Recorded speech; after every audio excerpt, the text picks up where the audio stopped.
April 17, 1963, 11:42 p.m. The desk drawer was already open when he entered, and the paper inside was waiting like it had chosen him. The office did not announce itself. It sat above the street like it had learned how to listen. The walls were old but clean. The light came from a single lamp that did not flicker.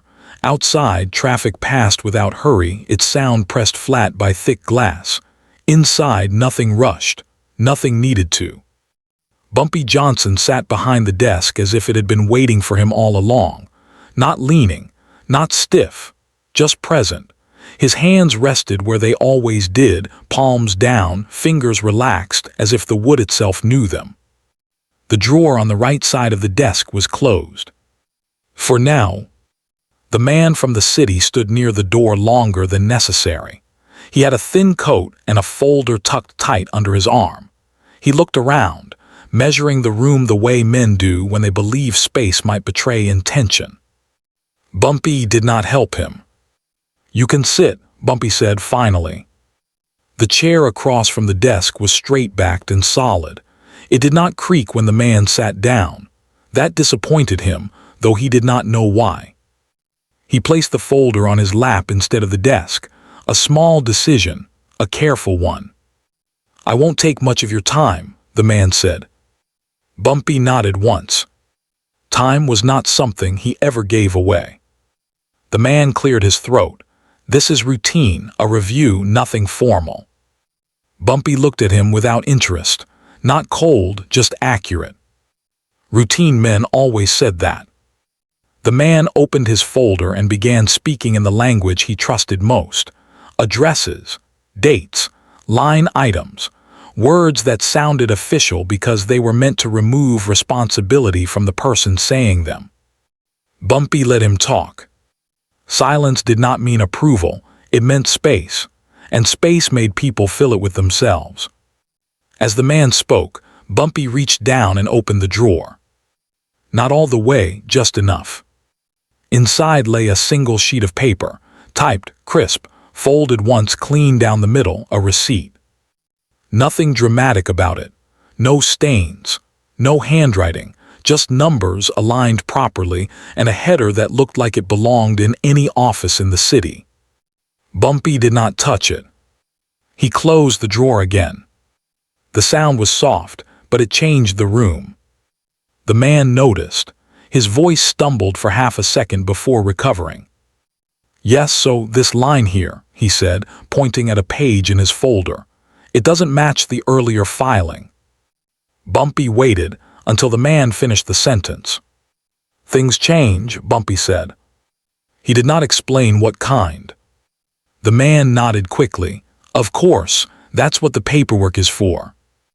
Bumpy looked at him then, not sharply, not kindly, just long enough for the man to feel seen and not understood. Paperwork was not for change. It was for decisions already made. The man shifted in his chair.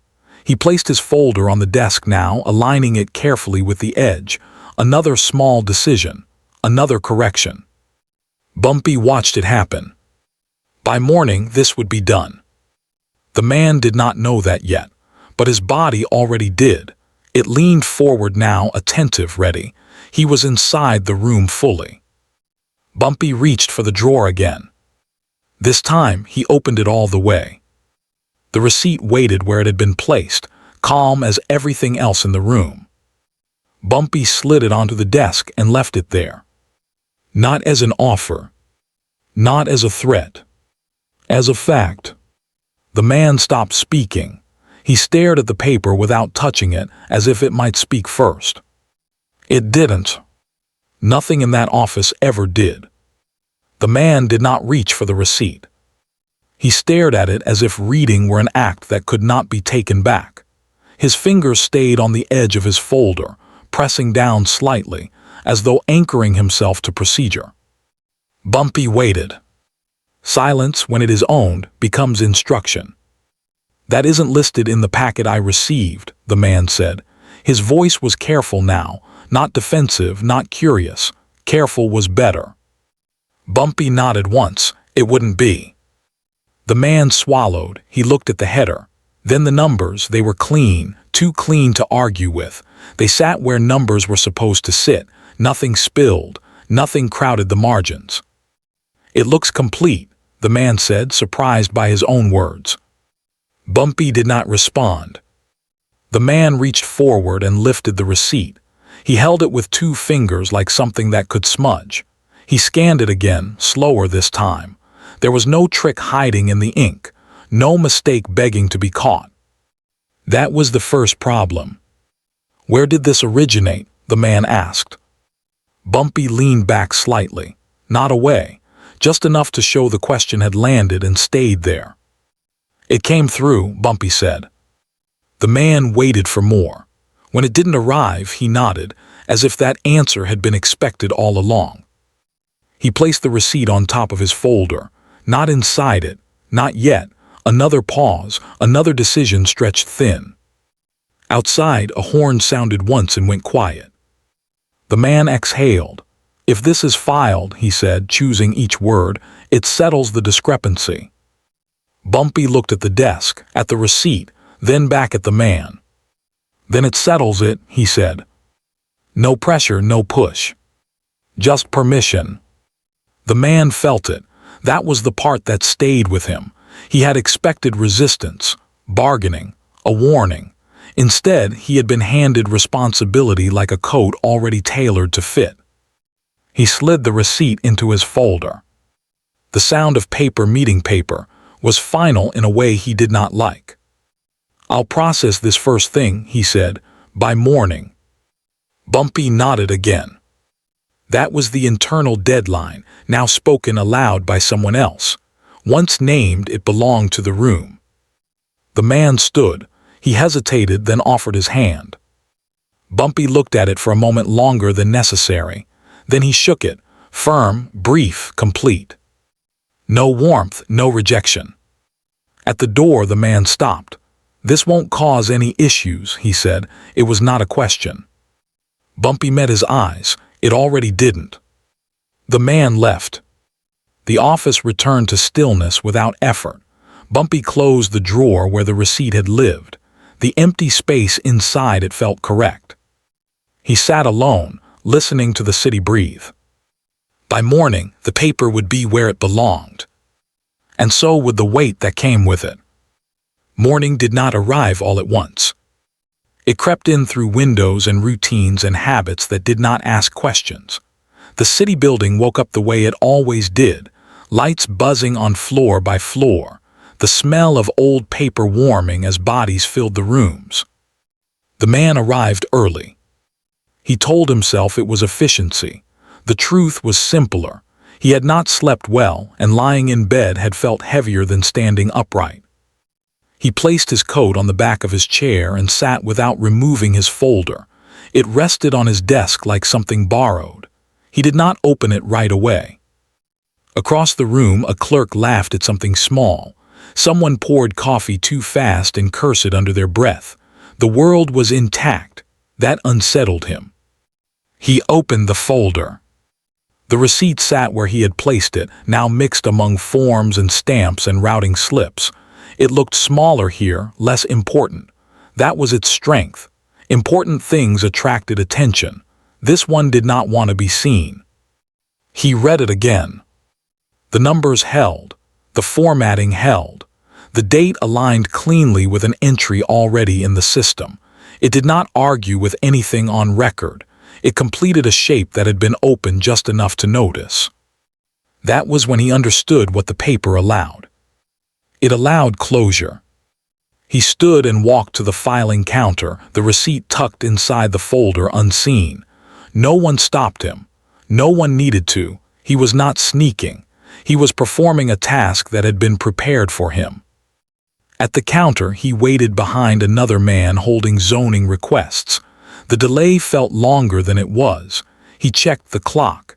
It was still early, before most people would ask their first question of the day. By morning, this ends. The thought did not feel like relief.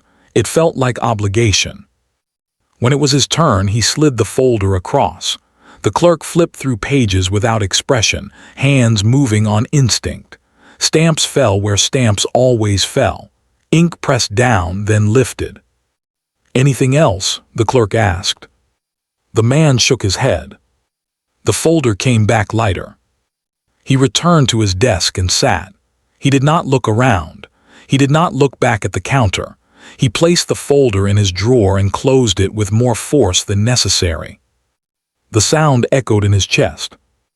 All day the system absorbed the paper. It moved through offices the way water finds its level. Each step stripped it of context. Names became initials. Initials became codes. Codes became entries that no longer belonged to anyone. That was how things disappeared. By afternoon, he tried to remember the exact way Bumpy Johnson's office had smelled. He couldn't. He remembered the desk more clearly than the man, the calm of it, the certainty. The receipt did not feel like a mistake. That was the second problem.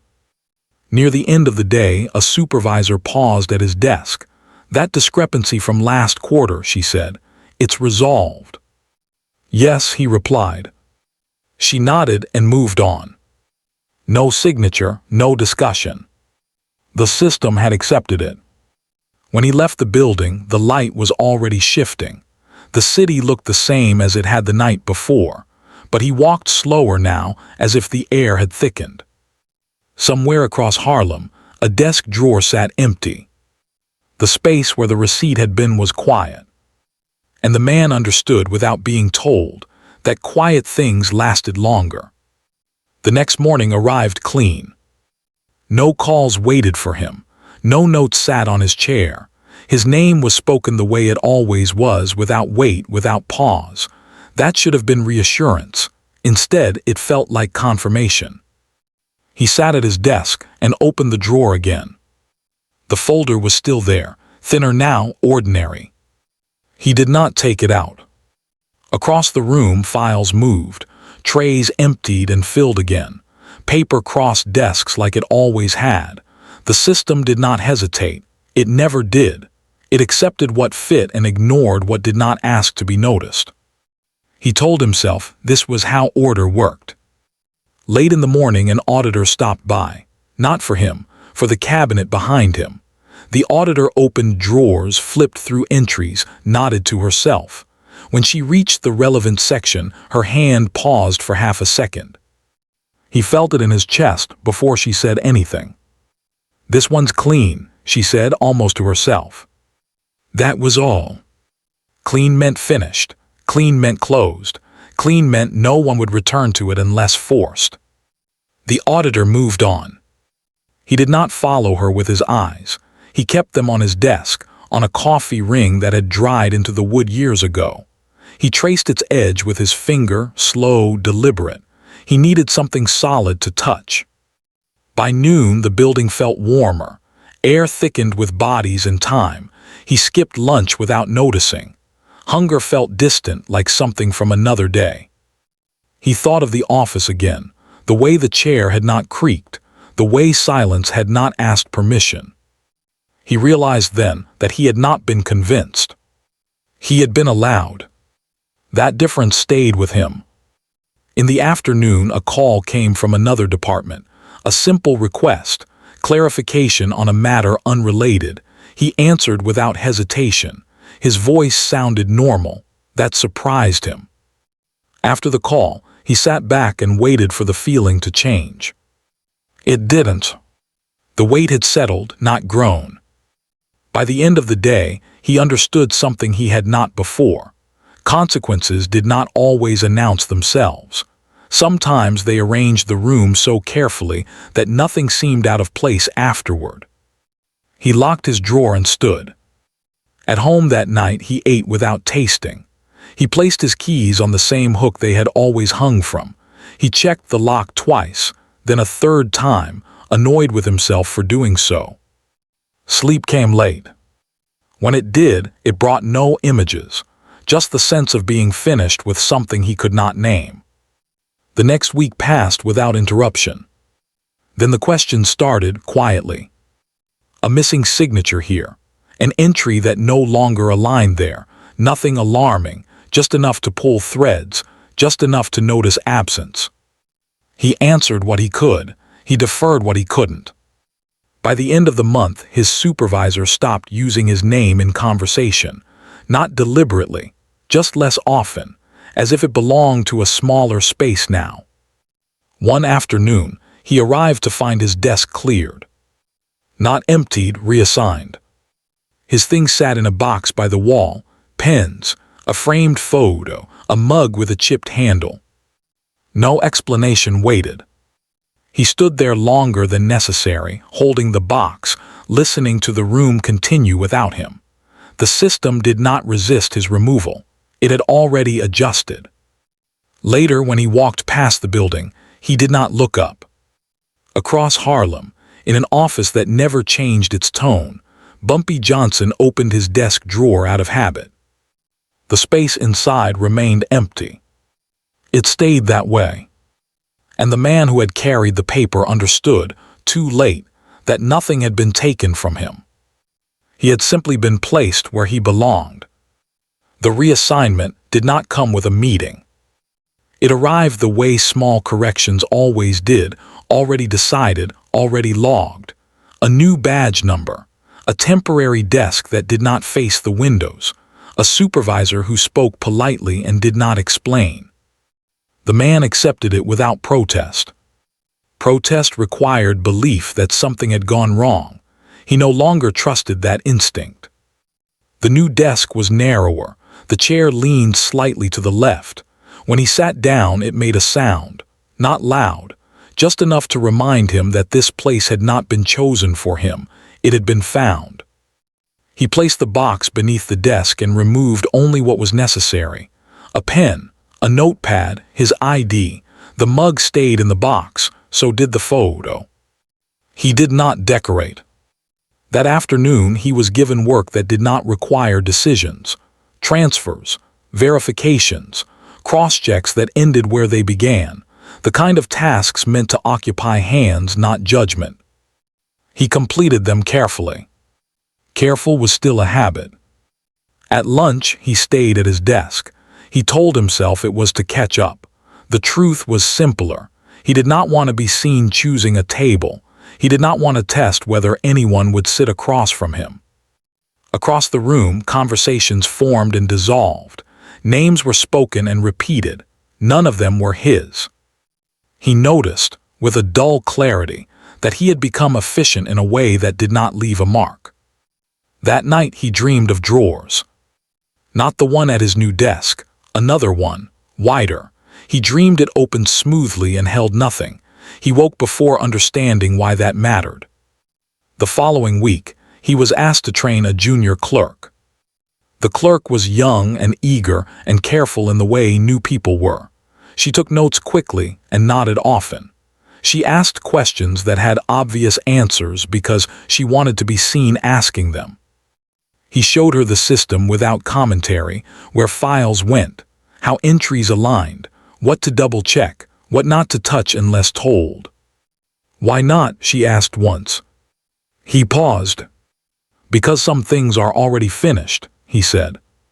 She wrote that down, though it did not help her. As the days passed, his access narrowed, not officially, subtly. A password changed, a folder rerouted, a request handled by someone else without explanation. He adjusted without comment. That was the part he regretted later, not the filing, not the receipt. The adjustment. He had learned how to disappear without resistance. One morning, he arrived to find his name removed from an internal list. It had been replaced by a blank space, then a temporary code. He stared at it longer than necessary. Blank space was not accusation, it was completion.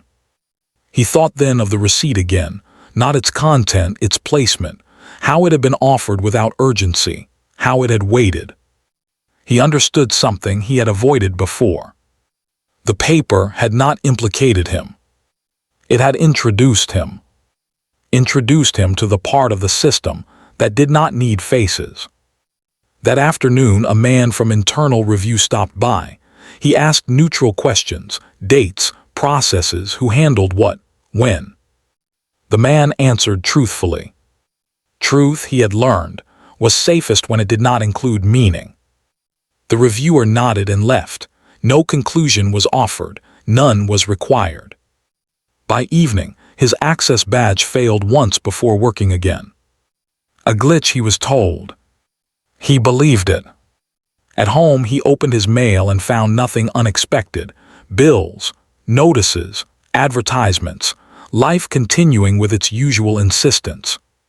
He sat at the table and thought about the desk drawer again, about the space where something had been and how absence could be shaped. By morning, he knew he would not be returning to that building forever. Not because he was being removed, because he had already been finished. Somewhere else in the city, Bumpy Johnson walked into his office and closed the door behind him. He did not look at the desk right away. He never rushed the end of things. The call came on a Tuesday. Not early, not late, time to feel ordinary. He was asked to report to an office he had passed many times and never entered. No reason was given. No tone was used. The voice on the line did not sound concerned or curious. It sounded complete. He hung up and sat still for a moment. Then he stood and walked. The office was smaller than he expected. One desk, 2 chairs, a window that looked onto nothing important.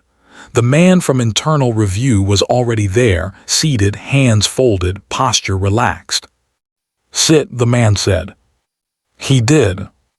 There were no accusations, no raised voices, no files slammed onto the desk. The questions came in a careful order, each one resting lightly on the last. He answered them all. Not defensively, not eagerly, just accurately. At one point, the reviewer asked, "Do you recall why you processed that particular filing personally?" The man paused.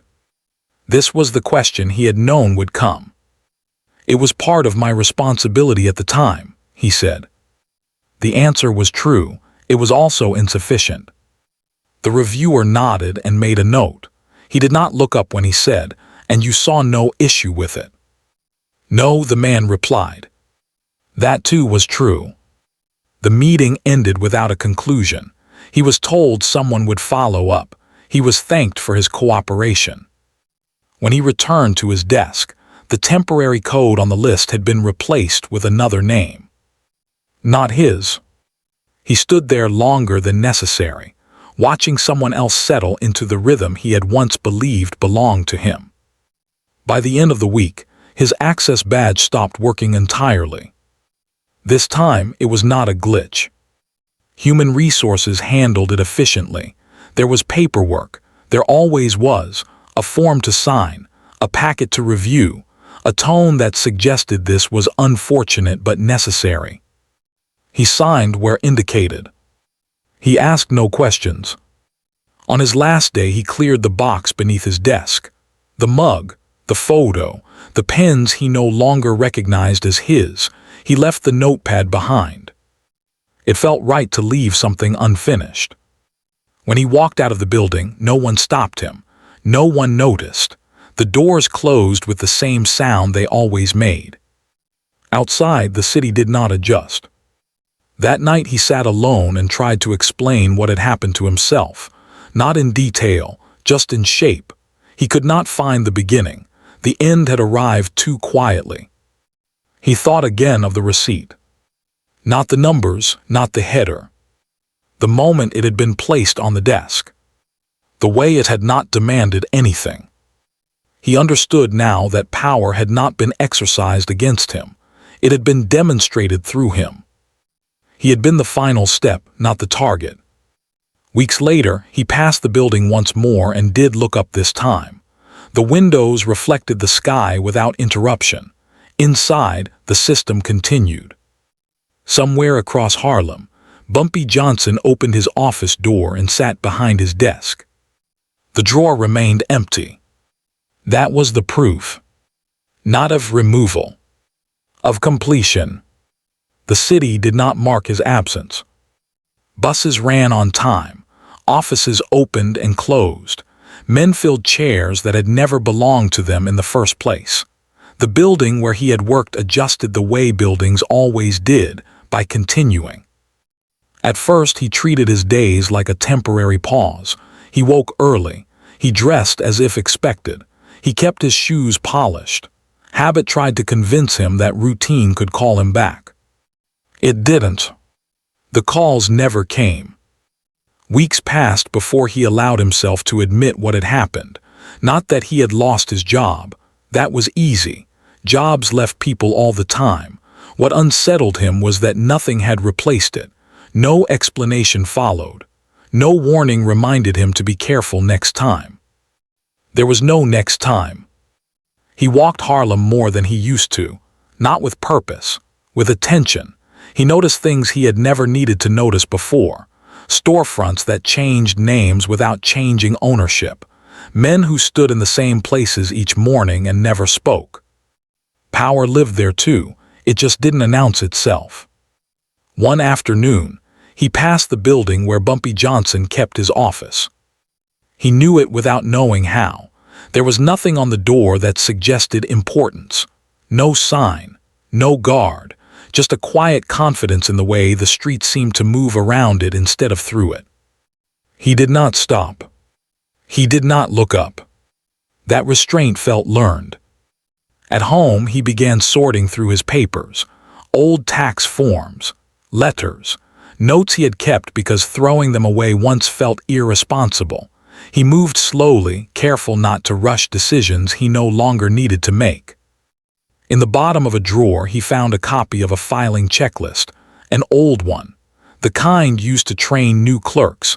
He unfolded it and scanned the familiar steps. Verify alignment. Confirm source. File clean. He folded it again and placed it back. Clean did not mean safe. He knew that now. The nights were quiet, too quiet. He filled them with small noises, radio static, a ticking clock, anything that suggested the world was still counting time for him. Sleep came unevenly. When it did, it carried no dreams, just the sense of being observed by something that did not care whether he noticed. He began to understand that he had not been punished. Punishment required judgment. This had been resolution. That difference changed how he held himself, how he spoke to strangers, how he accepted small refusals without argument. He had learned deeply that resistance was not always met with force. Sometimes it was met with patience. One morning he received a letter from the city, not an appeal, not an inquiry, a notice of record correction. Something filed years earlier had been adjusted.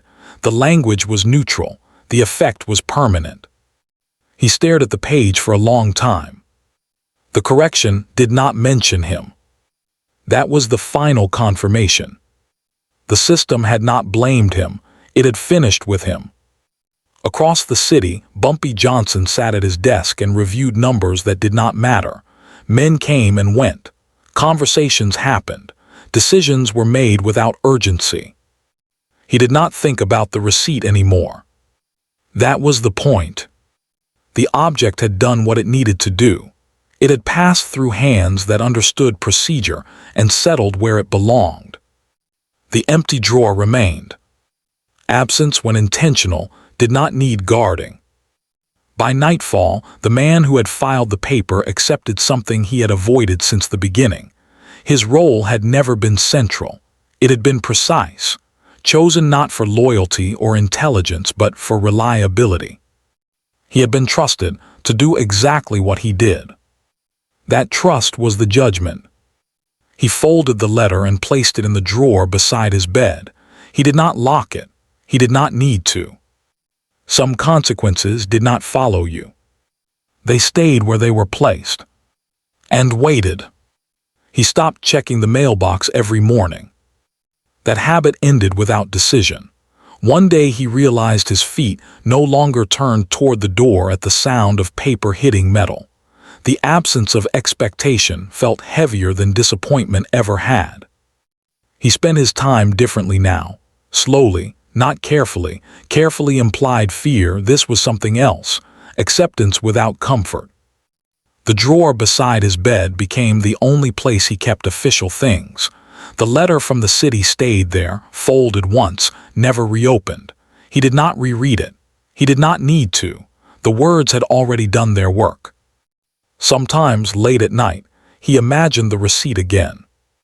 Remade it in his mind with different numbers, a different header, a small error he might have caught if he had been sharper, braver, less willing. Each version ended the same way: filed, accepted, finished. That was when he understood the argument he could never settle. Was it power that removed him, or his obedience to order? He had not been forced. He had not been threatened. He had been presented with something that fit the rules perfectly and asked to complete the shape. And he had done it. That question stayed with him. It followed him into conversations he did not finish and opportunities he did not pursue. It lived in the way he now paused before agreeing to anything that sounded reasonable. The world rewarded that pause less than it had rewarded his efficiency. He did not become bitter. Bitterness required blame. This was quieter. He became precise about what he touched and what he left alone. That precision narrowed his life, but it also clarified it. Across Harlem, the office remained. Men still came through the door. They still spoke first. They still believed they were there to verify something. Bumpy Johnson never changed the desk. The drawer stayed empty. That was the consequence. Not a body. Not a warning. An absence that proved something had once been there and no longer needed to be. Years later, when people spoke about power, they spoke loudly. Violence, fear, control.